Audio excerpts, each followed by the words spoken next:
And screen share first, I guess.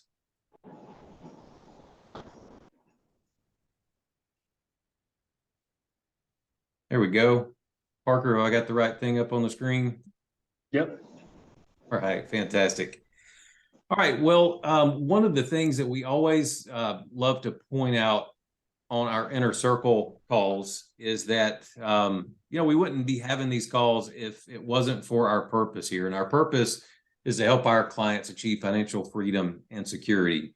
We're not just here to make a loan. If we were, we wouldn't be doing things like this to add extra value, but we want to understand your goals and help make sure that when we fund deals for you guys, that it helps you achieve that goal.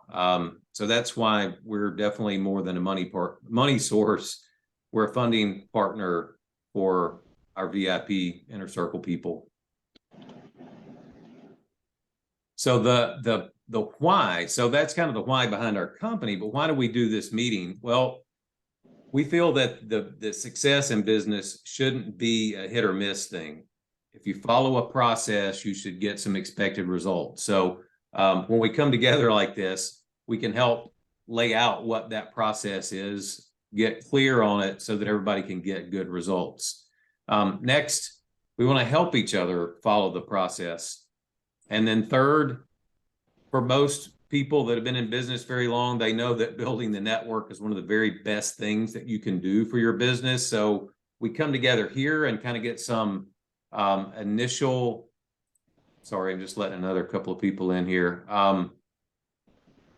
We get additional kind of introduction to people here, but we also have a Facebook group, especially for the Inner Circle group. So you can easily get together there. I know there's already been some conversations back and forth about asking for recommendations, asking for referrals and things. So that's one of the ways that we can make use of this network.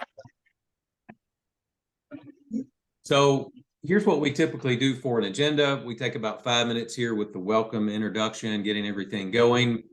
Right now, we're our third month into a 6-step topic called our 6 steps to 6-figure rehab profits. So we're going to get into core content with that, including the tool that we're going to introduce tonight, and then some Q&A time around that, and then a little time to wrap up at the end and share with you all how to get connected and stay connected to get that benefit of the network. If there's anyone new in the room, a couple of things. First, we want to welcome you. I know Parker does a tremendous job of reaching out to let people know by email and text and everything what the topic is, when we're meeting, how to get on the calls. And so we do have, new faces popping in. The tools, we wanted to point this out, the tools and the recordings from the previous materials of this 6 steps to 6-figure profits are available on our Inner Circle webpage. We're going to have a link for that at the end of the call. You can also, as I mentioned, connect with our Facebook group. We'll have the information for that at the end. Just be sure when you jump in there, introduce yourself so you can interact. When you join that, it's a great idea to share your name and the city that you're investing in to help people kind of get a feel for, how they can help. And then on there, just share anything that you need some help with or something that you have that might be helpful to others. That's a great way, again, to make use of this network and help each other out as we grow. All right, so accountability update. What's that all about? Well, a few months back, Parker and his business partner, Tanner Grissom, who's on the call tonight. Welcome, Tanner. Those guys had an aha in their planning as they were looking back through their rental portfolio. They came up with some key points that they shared in one of our previous Inner Circle calls. And so they've been checking back in with us to let us know how the action plan out of that is going and some, things that they're learning out of that to share with the group. So, Parker? Yeah, thanks, Ray. And so if you guys haven't caught some of our previous conversations about this, what Ray mentioned, I encourage you to go back to the Inner Circle page and catch some of those episodes. But basically, we had an aha, like Ray said, our portfolio wasn't all cracked up to be, and we realized we needed to sell off a couple, replenish their cash positions. So we did that. We sold 2 back in March. And so just what we want this accountability part to be also is to show you that we're accountable to ourselves. And so we want to be accountable to y'all. We can only grow if we're all accountable to each other to help us reach our goals. And so we're going to do this every single month and put us on the spot to make sure that we're doing the right things that Tanner and I want to do to help our own portfolio grow. So Tanner, the job he's in right now, he works as a project manager for a large multifamily acquisition group, big syndication. So he's rehabbing, and Tanner, correct me if I'm wrong, but a 230, 240 unit apartment complex in the Homewood area. And so he has been dealing with vendors and contractors the entire time.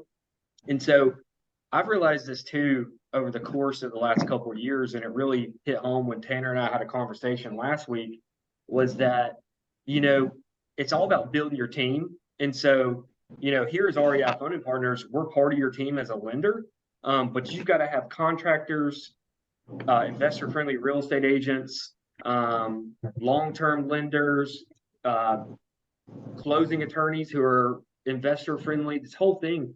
But you've got to have multiple of the team. And so a big part of that is general contractors. We've had one good one. Unfortunately, he's had some health issues, and so he's like in and out of it. And so we're like, hey, we've got to have multiple contractors on our team. And so Tanner's got 1 or 2 there that he sourced through his own company that we're going to use on our future project. So just to show you guys, hey, get multiple. You need 2, 3, 4 of each category that you can rely on, because they may not always be there. However, REI Funding Partners will always be there, but you need multiple. So little shameless plug, but we continue to meet twice a month.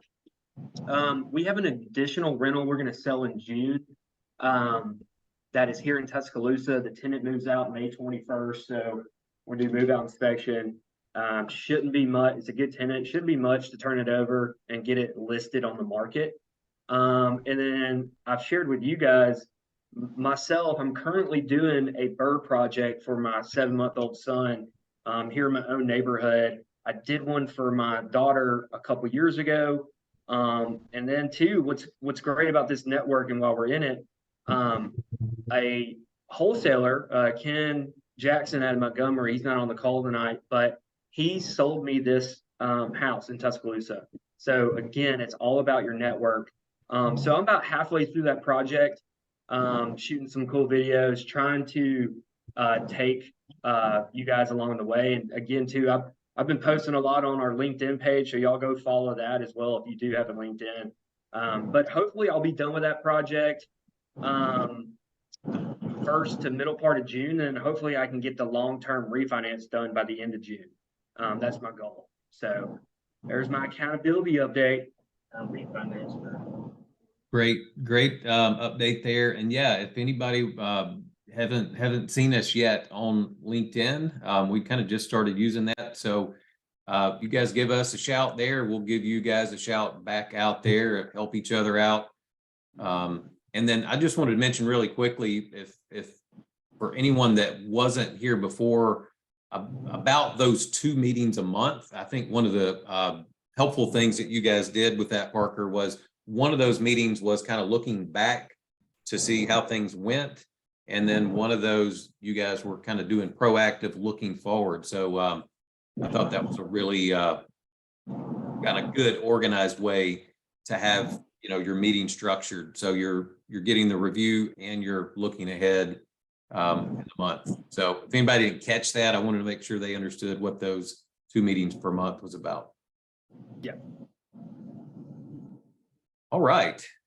Well, look, so we are working to help everyone that's interested as a rehabber hit a 6-figure income on a consistent basis. So we want to take a minute to say what's needed to consistently hit that 6-figure income. It don't make very much difference if someone hits it occasionally. So we're about doing things right and getting consistent results. So first, having a plan and having a system in place. The plan is what tells you where you're going. The six-figure income is a piece of the plan. You got to know that you want to do that by flipping houses and get some more details about what that looks like. How much do you need to earn on each flip to make that happen? Some of that's built into the content that we already covered a couple of months ago. We on the six-figure marketing system, we really get into how much you need to make per deal to hit your monthly target. So that's a plan. A system tells you how to get there. So the plan is really clear where we're going, but then the system is that step-by-step things that you have to do in order to make that plan a reality. So we just want to emphasize hoping to hit your target doesn't work. Having that plan, having that system in place is what does it. So we want to help with that system with these 6 steps here, and then, you know, with this community of support. Next, to hit this 6-figure income consistently, you're not going to do that by yourself in most cases. It's typically going to take a key team of key players. Parker alluded to that earlier with the contractors that you want to have there. So you just have to have the mindset that you're going to be a leader of this team of people. And that's your professional team. You know, they're not necessarily your employees. Some could be, but some of them are going to be just the people that you surround yourself with that bring you deals, that fix your deals, that sell your deals, those kind of people on your professional team. And then going along with that, just again, having that mindset of being the CEO of your business. We say that because so many of the people that we've run into over the years of 11 plus years doing this, we're in the rehabbing field. So many people find it easy to be that contractor or maybe project manager, and they don't always get the business side of this. And it really takes both to get it right and to hit that 6-figure income consistently. So instead of leaving the back office side of this out of the equation, it's making sure that you take care of both, and you being the CEO of that's going to help you consistently hit that 6-figure income. So we are on step 3 this month of our 6-figure rehabbing system, and it's set your exit strategy before you begin. We have seen in many cases, people come into a deal, they bring it to us, they're under contract, and they're not really for sure about their exit. They might refinance it, but you know, they're not really clear if they've got the credit to do that. They might fix it and flip it, but then sometimes we see that they're doing it with a rehab budget that really matches up more with a rental. I know Parker's had experience with that in the not too distant past when, Parker, you were telling us kind of in that month when you did the call where you guys were doing your ahas, and you said, hey, we gotta retail this one, but we really just fix it up for a rental. And then you had to come back and do some other things to really make it suitable for an owner occupant. So exit strategy is really important. We always introduce a tool with each of these 6 steps, and tonight's tool is going to be 12 ways to structure profitable deals, so that when you're coming into the deal, you can really get clear on how you're going to exit. And also, maybe you see some deals that you didn't see in the past. So with this tool, we want to help you recognize deals that are invisible to others, help you have multiple exit strategies in mind as you're structuring the deal.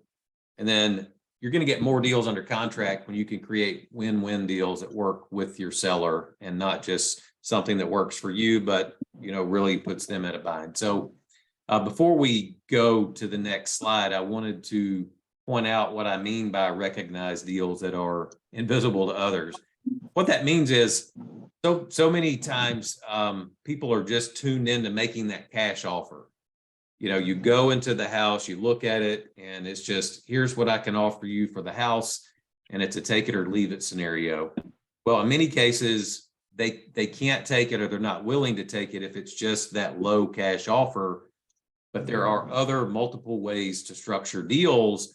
If it's a good deal, if if there's equity there, if you got a motivated seller, you have all the right pieces of the recipe there that other ways exist to structure deals. But if you only know about the cash offer, you might just leave that deal there where someone else could come in the very next day after you. They meet with that same seller, look at that same deal, and they come out of it structuring a profitable deal. So that's what I mean by the invisible kind of deals there. One person can see it, the other person can't. So I'm going to jump into our tool here in just a moment, but feel free to drop into the chat if there's any kind of creative deal structures that you've used in the past. And we'll see if they're in addition to the ones that we have on this sheet. So let me get my screen share swapped over to the tool.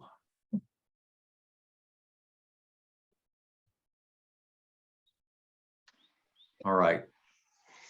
Is that big enough for everyone to see it, or I need to zoom in a little bit more?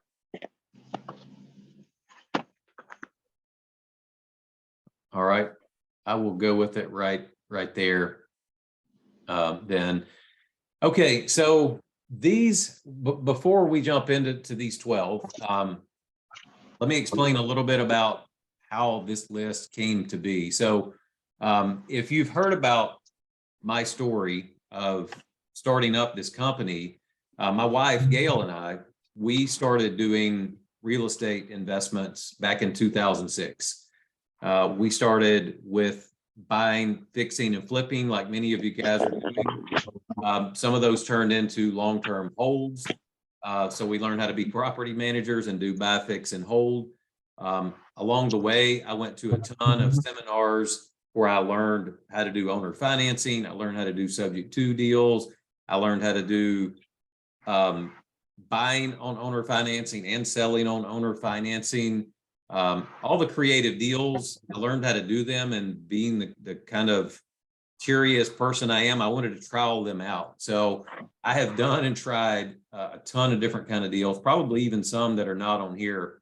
But I put this sheet together so that when my wife was going to look at the properties and talk to the sellers, she could have this list with her so that if the main offer didn't work, she could always kind of refer to this list and say, okay, there's equity, or the sellers get this motivation, or whatever the case may be. It would help her to make sure that she wasn't leaving there without making some kind of offer that could potentially be acceptable to the seller.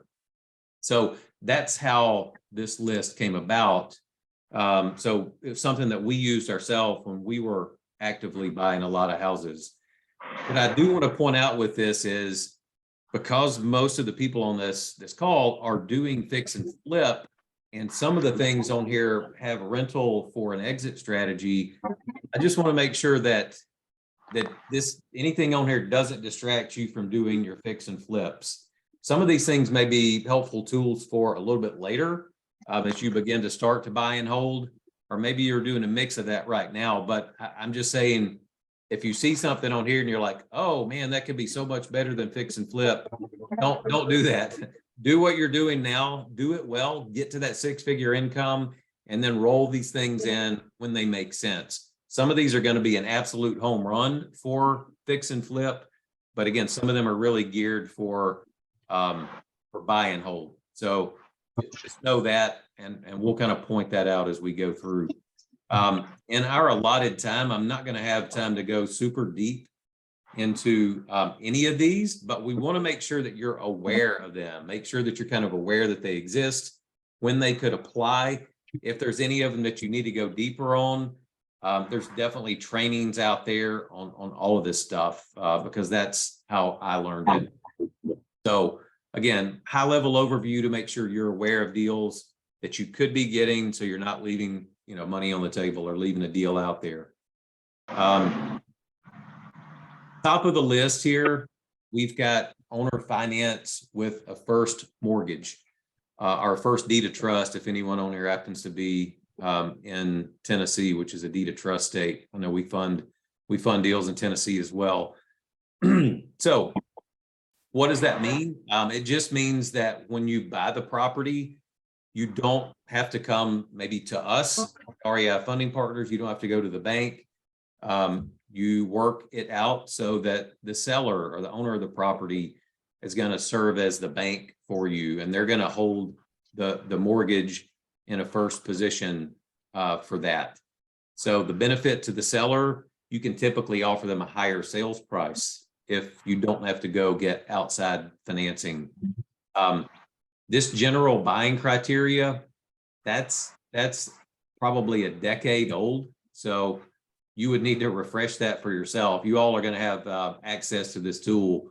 I just want to point out those numbers used to work. You probably need a little bit higher numbers given the way the market and the inflation has gone in the past few years.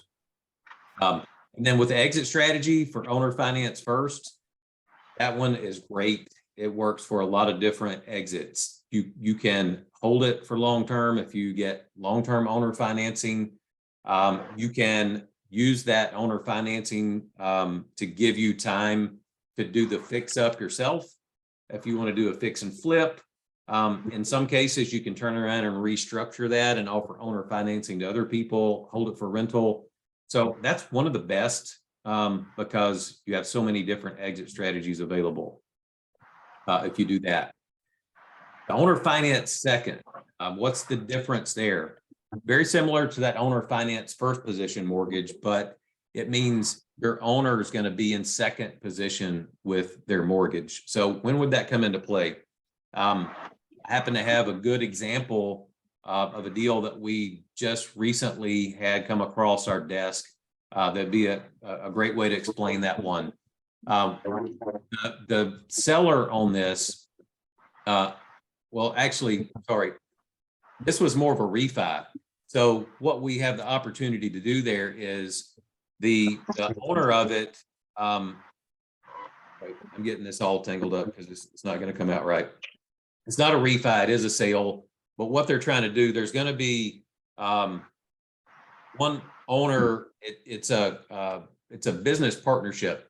So one of the owners is going to keep a note on that, and it's going to be in second position behind, if we fund it, our first position mortgage.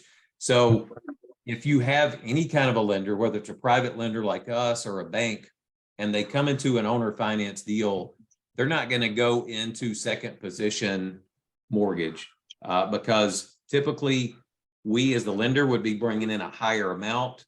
We want to be in that safer position with that first mortgage.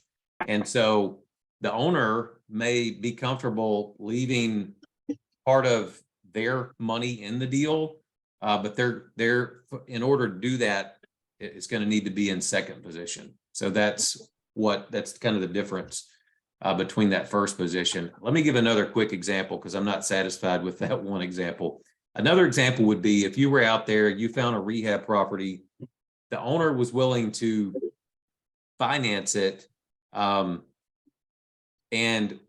we would come in to help you with a purchase price. So let's say that the owner didn't want to finance the full amount. Let's say it was $100,000 sale and they were willing to leave in $30,000 on owner financing. We would come in and fund that other 70, then they would fund the 30, and you could have the whole thing funded there potentially.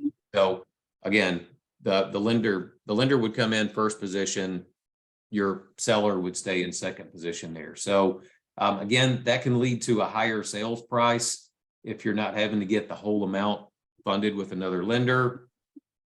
And you can fix and flip. That could be an exit strategy with that. Or potentially probably not sell with owner financing if you're getting a short-term lender like us. If you happen to get a bank to do that and you had a longer term, you could do some owner financing. But really the best way with that is that could be just a more creative way to get in for you with less money out of pocket if you've got your seller holding a second position mortgage on that. All right, cash sale is third on the list, and that's the one that everybody on the call is pretty familiar with. The seller's getting all their equity at closing. And so you can choose to hold that one for a rental if you want. If you're going to refinance it later, you can fix, flip, short term. So a lot of different options there, depending on what your finances are on the end. Another one that is a cash sale can be a short sale. And I think it's a really good timing to talk about that one, because the word is, out there in the real estate world is that there's, an uptick coming in the foreclosures. And so if that's the case, that tends to be the recipe for short sales. So I know not everyone knows what a short sale is. Let me explain about that for a moment. Let's say that you talk to a seller and they owe $150,000 on their mortgage, but you're doing your homework, you're checking your comps, you're looking at the value of that, you're looking at the repairs that are needed, and you can really only offer them $130,000. That's going to be your top offer. Yet they owe $150,000, right? And so if that's what the numbers look like, and they're in pre-foreclosure, meaning they can't keep paying for this thing anymore, they've been late on it, their lender knows that there's a pending foreclosure, and they're going to have to go through that process. Sometimes commercial lenders out there, banks, sometimes just to get it off of their books, they'll take that reduced price.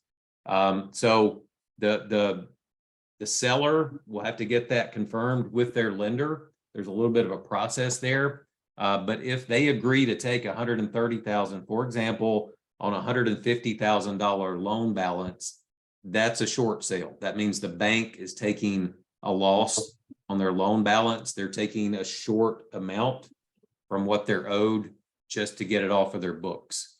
For your seller, yeah, go ahead. Correct me if I'm wrong here, and for like Mike, the investor-friendly real estate agents in the group, the agents are going to be more than likely have those connections with the bank and know which ones are coming up for short sale soon. Is that correct? Mike, if you want, you could speak to that. I would say in most cases, agents probably are not going to come in by knowing that, unless someone has reached out to their agent. That could definitely happen. But many times what I've seen before is when we get into a market environment of that, some of these agents with the specialty will be able to help with the short sale. Sometimes they'll have some of the connections at the larger banks and be able to help get that done. But Mike, I don't know if you've, it's been so long since short sales are really a thing. I do think they're probably going to come back, but is that something you've seen much of lately? Yeah, no, great question. I do think they may come back. No, we've not seen them in many, many years. And I do think you're right. There are certain realtors that have relationships with banks. They might do exclusively foreclosures, and those guys will be the ones that because I know who they are. So I'm going to be looking for those opportunities, but I'll work through that realtor. So both of you guys are right. Great, man. Thank you. All right. Any other, we could take a couple of questions on the spot here while we're about a third of the way through this list. Any questions about any of those scenarios so far? Yeah, I had a question about the owner finance. Is that only possible when the seller owns the property free and clear? That if not, then you're probably looking down the list to the subject to. Okay. So we'll cover that one next. But yeah, great point, Robert. On that owner finance, they would need to own that free and clear. And so basically what they're financing to you is their equity. Now, believe it or not, and the statistics may have changed a little bit, but the last time I really researched it, about 1/3 of the properties out there are free and clear. That number surprised me when I first heard it, but when I used to pull a lot of lists and we were actively mailing out to people, we had a free and clear list and it was huge. So it's always a good idea as you're talking to these sellers, if you're talking to them directly, to ask what their mortgage balance is, because in some cases they will surprise you and not have a balance. In that case, it really helps you be able to offer them a good seller finance deal. I guess I would say quickly on that one too, you can offer, if they're interested in that, you can offer them like a short, a medium, or a long term. You could offer them a short term, meaning like 12 months. They may not want to finance it for a long time, but if you said, hey, I can get you a higher purchase price if we do a 1-year seller finance or owner finance, because that will give you plenty of time to buy the property, fix it up, and sell it on your flip, and then they get paid off when you sell. So that can be attractive to some. Some of them might like to see that they're going to not have to own the property anymore, but get ongoing payments from it. There are a ton of burned out landlords out there, and some of their properties need rehab. So imagine you're talking to a seller, they've owned a property for a long time, it's free and clear, they're tired of being a landlord, and you come in and you say, hey, you know, Mr. Landlord, and I know that this property needs some fix up. I'm willing to do that. And I can even, through a seller finance, keep you with income from this, you know, ongoing for a longer term. And you never have to do turnovers anymore. You never have to deal with tenants. You don't have any of those fix up. You don't have maintenance. You don't have any of that. And you still get income from the property. So that's why some of them really like long-term seller finance.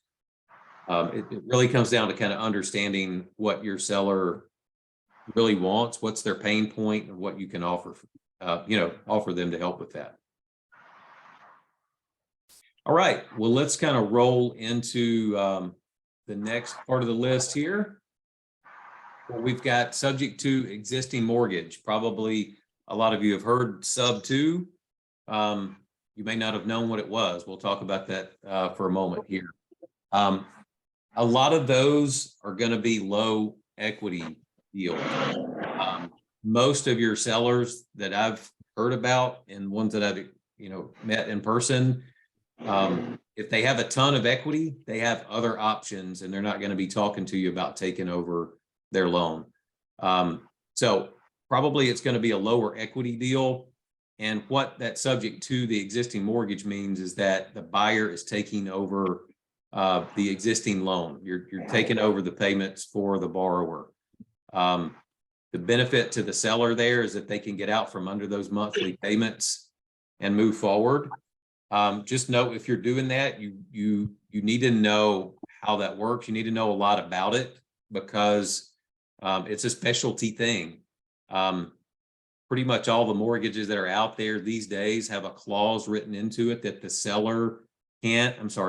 the lender can call the mortgage if the title gets transferred. So meaning if you buy a property from someone subject to, chances are that lender has the option to call that loan to you. Now, where I've seen that misrepresented in the past is I've heard people say it's illegal, the loan immediately becomes due if, but in every set of loan paperwork I've looked at, it says the lender has the option to call that loan. So it doesn't mean that it absolutely happens if. And I've done some of those deals. I've done some really short term where that just gave me the opportunity to take over without having to do a down payment, come in and do a rehab, and then sell it in the not too distant future. I've done some that were longer term and it had less equity, and I needed time for the appreciation to happen and for my tenants to pay the loan down. So I've done some in multiple years there, and we made the payment every month. We put it on auto pay, and it helped the seller build their credit because we were making the payments on time. It allowed us to put the property out there on a I don't think we did a combination of a lease with an option and an owner finance. We did it on more than one. So if you're doing that, you really need a title company that understands subject to deals, because you have to know what you're doing and they have to know what they're doing, to make it work out good. Again, we're not here to teach a class on that. There's a lot of people that do that in depth, but we want to make sure you guys know that that is an option. And again, as things change in the market, there are times when short sales are out. There are times when they're in. There's times when subject to is easier to do. There's times when it's harder. All right, a wraparound mortgage. That one is very similar to what we talked about up here with just a straight second position mortgage. But with a wraparound, the seller is going to stay in there with a second position mortgage that covers the first mortgage. Let me explain again with an example of what that means, because those can be, that's really best on your exit strategy. It can be really powerful. So when we started in our investing business, we lived in Tennessee at the time. We were buying, fixing, and we had bought a house that needed some foundation work. It was a newer house, but it had some serious foundation issues. We bought it for a real sweet deal, did all the work that had to be done, and we moved in. That became our primary residence. We lived there for a while, and then due to some family health issues, we wanted to move back to Alabama. Well, that was around 2010, and if you were in the real estate market in 2010, it was not an ideal time to sell a house. So we ended up finding someone that they had been through a foreclosure. Really, they were a strong business person. They had strong financials. The guy had a business that tanked during that recession, and he was getting back on his feet. He could afford the payments and everything. So what we did was we sold him that property on an installment land contract that we're going to talk about more in a moment. We had a Wells Fargo first mortgage on it. And so what I did with him was, I think I had, 4.5% interest rate on that. And whatever, let's just say my balance was 100,000. I sold it to this buyer at market value, which after rehab and everything was higher than that. I don't remember the exact numbers because it's already been over a decade. Let's just say it was 150. And I had like a 8 or 9% interest rate on it. So when I did that installment land contract on the back, that kind of acted as a second mortgage. And it included that first mortgage, which is the wraparound part. So what happened at the end of that with me structuring that way, I would get a payment of, let's say, $1,500 a month from my buyer. And then my payment out to Wells Fargo was somewhere around $750. So that difference in between was part of my seller finance profit. And then when he finally cashed me out at the end, I had the difference between what I owed Wells Fargo and the balance with my buyer. So again, what that example is talking about is you've got some kind of first mortgage in place that have favorable terms. You want to leave it there. The second mortgage is what you, the real estate investor, would be doing as the seller. And you would do this wrap. And again, just understand the concept a little bit. The paperwork of it, everything can be done by a good title company, closing attorney. Just know that if you're exiting and you want to make a little extra on it, and if you have a first mortgage that's in place, you can make it a lot more profitable than just selling, paying off that mortgage and being out of it. You can, in essence, make money off of the bank's money that way. And I always like making money off the bank's money. So I really like that strategy. So again, that's if you would be the seller in that case. And you would be the one leaving that second mortgage on there is how that would look and make more profit to you. All right, knocking on down the list, we've got the lease option or the lease purchase.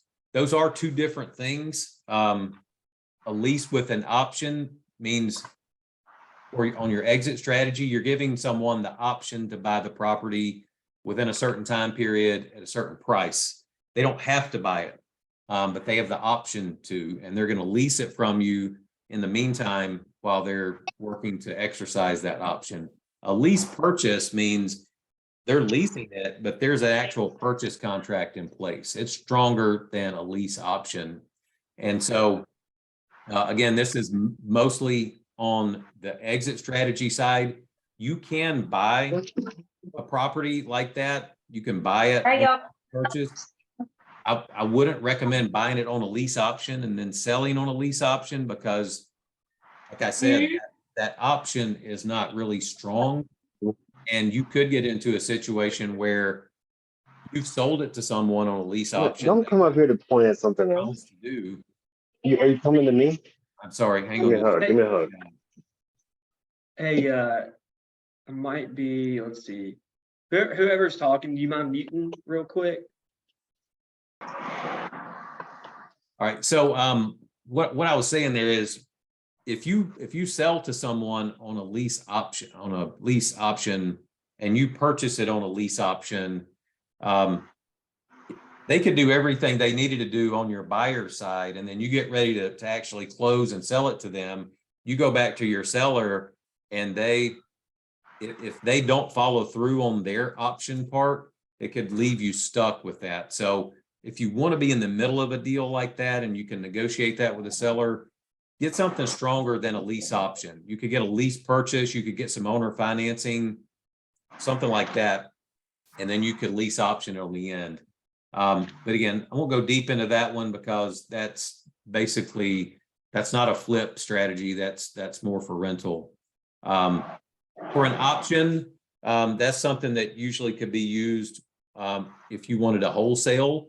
That's where if you're not quite ready to get a contract on the property, you can get an option to purchase the property. And then that'll give you the opportunity to turn around and potentially wholesale it to another investor if you don't want to follow through with it yourself and rehab it. The installment land contract. So I mentioned that earlier when I was giving the other example. That's kind of a general term for this strategy. In Alabama, an installment land contract is typically called bond for title. So that's a form of seller financing. And the difference is in this one, I guess let me back up for a moment. On this one, you probably want to be the seller on this. It's great to be the buyer if you're getting a mortgage on the property. But if you're going to be on the land contract side, it's a little better to be the seller because the difference is it's a form of owner financing. And when you do it this way, you don't have to hand over the deed of the property until the end when the buyer has paid you in full.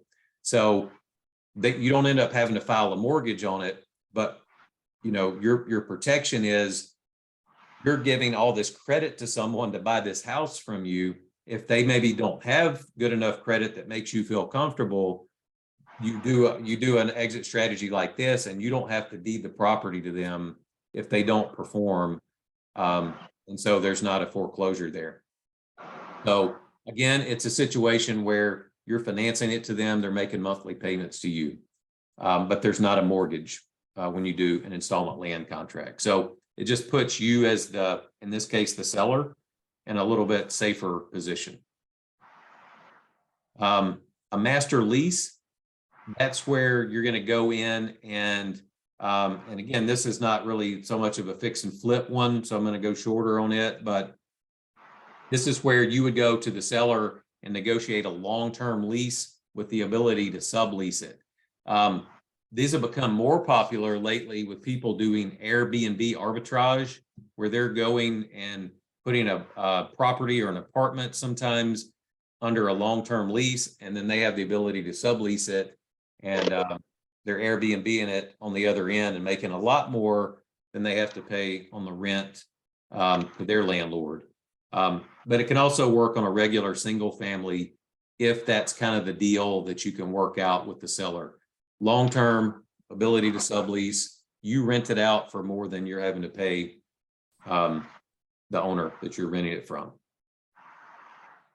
The equity participation, that's an interesting one that definitely can work on flips. That's where the seller can get a portion of the future profits. And so it kind of ties in with owner financing a little bit. So what you can negotiate with some sellers is, and especially it can help you not have to have a down payment. You can say, hey, we both know this property needs a lot of TLC to get the best price. You're going to have a hard time selling it right now. Here's one way I can help you out. We can do this equity participation where you seller finance it to me. I'll do the fixing up. And then at the end, you'll get a piece of the profits. And so that can help you give them a higher price, can help give them an incentive to owner finance it to you if they're getting a piece of the profits at the end. And then finally, the last one on the list, just another way to be creative is swapping properties. So you may have something in your portfolio, maybe that you don't want anymore for some reason. Maybe you were going to sell it anyways, and you run into a deal where you could swap it with someone that has a different property, maybe that needs to be rehabbed. Maybe they would swap you one that you've already rehabbed for one that needs to be rehabbed. And that could be a win-win there, where they get one that it's already ready to rent out. They don't have to go to the hassle to fix it up. In the meantime, why would you do something like this? Well, it would be because by the time you took this other one over and fixed it up, your ARV would be high enough that it made your target profit in the deal. So that's definitely one way to get in there. Again, just to be creative. So there's probably other ways out there to structure deals. Definitely when you get into the commercial realm, there's a lot more ways that you can do it. Some of these could be used in commercial. In fact, a lot of them I learned from people who were in commercial real estate. But these are definitely ways that you can structure your deals for more for the residential kind of single family, smaller multifamily deals. So I have talked a lot here. Any other questions? I know we had some on the top of the list. Anything coming up for anybody at the bottom of the list? Right. Yes. Could you repeat all that over again? Yeah, let me take a deep breath and we'll go again. The good news is it's recorded. Other good news is you can definitely dig in and get further studies on any of this stuff. I hope it's enlightened you to, hey, there's a lot more that you can do. I would want to say this too before we leave this slide. And Parker and I were talking about this earlier today. When you are working directly with a seller, what I learned, and it worked really well for us, that I would encourage you guys to all consider, is always put it like 3 offers in front of your seller. What I mean by that is, if you just go in and you look at the deal and you sit down and you talk with your seller and you understood the situation, you built rapport, you think things are going well, you got a number in your head and you slide it across the table. If you got one number on that, you're asking them a yes or no question. Will you take this offer? But if you'll pencil out 3 different offers there, which would be your all cash, your short-term owner finance, your long-term owner finance, typically that'd be your 3 offers. When you slide that across the table to them, instead of asking a yes, no question, you say, which one of these will work best for you? You're not asking them a yes or no question. You're asking them which one will work best. Does that mean they're going to take your offer every time? No. Does it increase the times that they will choose one of those three when they wouldn't have taken the cash only?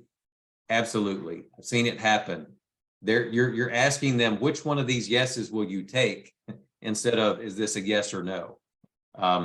So I just wanted to point that out from earlier conversation today. It's a really, really powerful way to communicate and help people make a decision because you're giving them a couple of things to choose from. People like options. They do, yeah, just not too many, right? Not Yeah. 5 different things there, but if you got 3 clean offers that are easy for them to understand, really helps it become easier for them to say yes to one of them. All right, and this is going to be available on the Inner Circle website for you all. Let me get back over really quickly to the PowerPoint. Okay, just a couple other things to share, and then we will wrap up.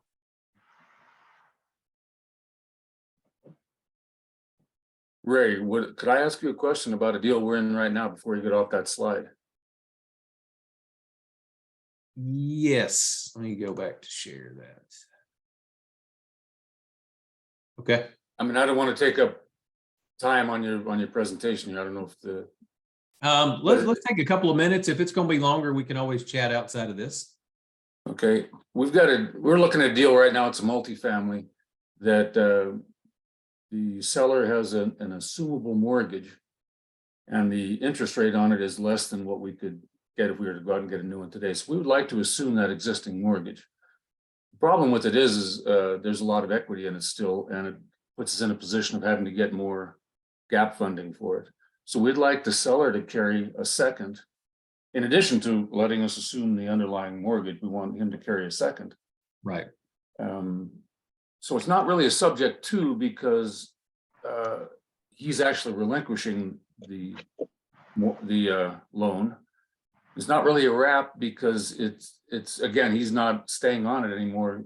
We're doing that one. So even if we were to go out and get a new loan, a lot of times the lender doesn't want to. They don't allow a second position note on it. That's true. In your experience, I mean, if you're assuming a note like that, it's already in place. I mean, can we put a second on it? I know it's lender specific, maybe, that's probably what you're gonna say, but. And it would be, so just to make sure everyone's clear on here, that would very cleanly be that owner finance second mortgage. So I'm glad you brought that up, Brad. That's a great example. And it is more common in commercial where they're going to be willing to let you assume that loan. And I don't know, they probably would make you qualify for it. They may not. They may base it off of the seller, maybe kind of keeping some skin in the game there. But it would be in the language of their note to actually dig into and look at that a little bit. In some cases, they don't allow it. Some cases they do. In some cases, they might after a period of time, if there's been a certain amount of seasoning or paying down on that mortgage. But I think it's possible, especially in this environment we're going into. Everything I hear is multifamilies getting hit harder. I would say this, as you're looking through that note, just be really clear on how long that term is fixed, because I know a lot of these are coming up to the end of a balloon, and Right.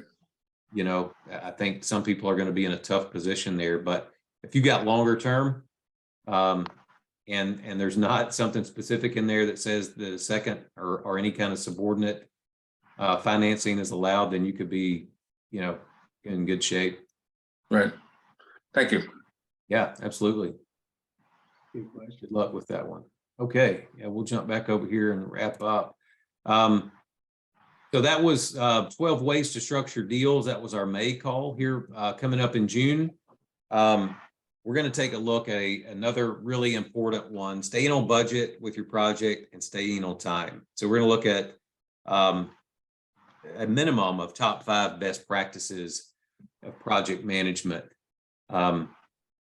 That is huge in making sure that your projects don't overrun, and that when you take step 2 of these 6 steps and you lay out what your potential profit should be, that you really hit that. So for any rehabbers, whether you're rehabbing to sell or rehabbing to hold, that project management is super important. So I'm excited that we're able to bring that one. Challenge to you here. This comes from the old business coach in me.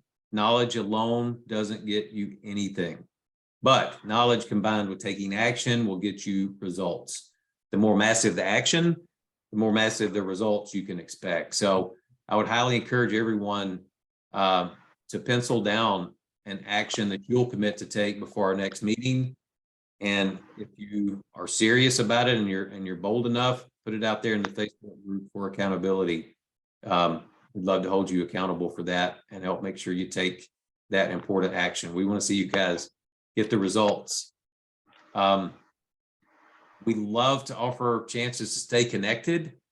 We've got a new feature here, at least new to the Inner Circle calls. This QR code will lead you directly to the Inner Circle webpage. I know we've emailed that out before. We'll continue to do that. You know, we like to have multiple ways for you guys to find it, but there's an easy way with some, more modern technology. So you can find recordings from our previous ones here of this call on the Inner Circle webpage, the tools. This recorded call will be up soon, within a couple of days. This tool from tonight will be up there so that you can download it very soon. We got that REI Funding Partners Facebook group that we told you about. You can connect to that through the Inner Circle webpage, or if you just want to go straight to Facebook, it's just facebook.com REI Funding Partners. And we'd love to give shout outs to people on our Facebook page. We can't do that if you're not following us. So if you will follow us on there, we'll be happy to give you a shout out. If you're funding a new deal, if you just finished up a deal, anywhere during the process, we'd love to help you promote. But following us on the Facebook page helps us do that. And same thing with LinkedIn. Go follow us on LinkedIn. We'll do the same type of thing there. So that's just a new thing we've rolled out. Yeah, great shout out, Parker. And that'll be LinkedIn. The handle will be at REI Funding Partners. So you can find us there. All right. That is it for tonight's call. Again, coming up next time is going to be staying on budget and on time with your rehab projects. We're going to have the project management best practices written out for you. We're going to talk through those and explain them. And then that will be June 12th, Monday, and 5 o'clock. Same channel that we're on, same Zoom link. So that's it. Want to make sure that we kind of finished up on time, respecting each of you guys' busy schedules. Thanks so much for being here. Thank you for you guys are what motivate us to keep this material coming. We've heard feedback of people using this. We're excited about that and to see it making a difference in business that you guys are doing. We look forward to seeing all these steps stack up so that you guys are seeing that 6-figure income come in on a regular basis. We know that consistency in rehabbing can be a tricky thing. So we're doing everything that we can to help you guys hit your target and hit it consistently so that you can have those financial goals accomplished. So that is it from our side. We, again, thank you all for being here. Hope you enjoyed it. Hope you found it informative, and reach out to us if you got a deal to submit. REIFundingPartners.com has got a quick quote button there. We're constantly putting out new content. We're working hard on building out our pro team resources for you guys so that in each city, we have people there that are real estate investor friendly. And we're going to have interviews with those people coming out in the very near future on our YouTube channel. So we look forward to being able to get that value add out for everyone. So that's it. Anything else you have, Parker? No, that's great. I enjoyed it. And I'll be, again, go to our Inner Circle webpage to download this. If you want, I will be sending the link out tomorrow via email to everybody on the call, so you can just go to it. So, yeah, guys. And of course, too, email us if there's something that you want to hear in the future about certain content too. Because as we get done with this 6-part series, we're going to develop content based on what y'all want to see. So if you have any questions or want to talk about something, email us the content and we'll put something together for you. Right. Good point. All right, everyone, take care. Hope to see you soon in just a few weeks, and God bless. Thanks, Ray. Thanks, Parker. Thank you. Thank you, guys. Bye-bye. Okay, thank you.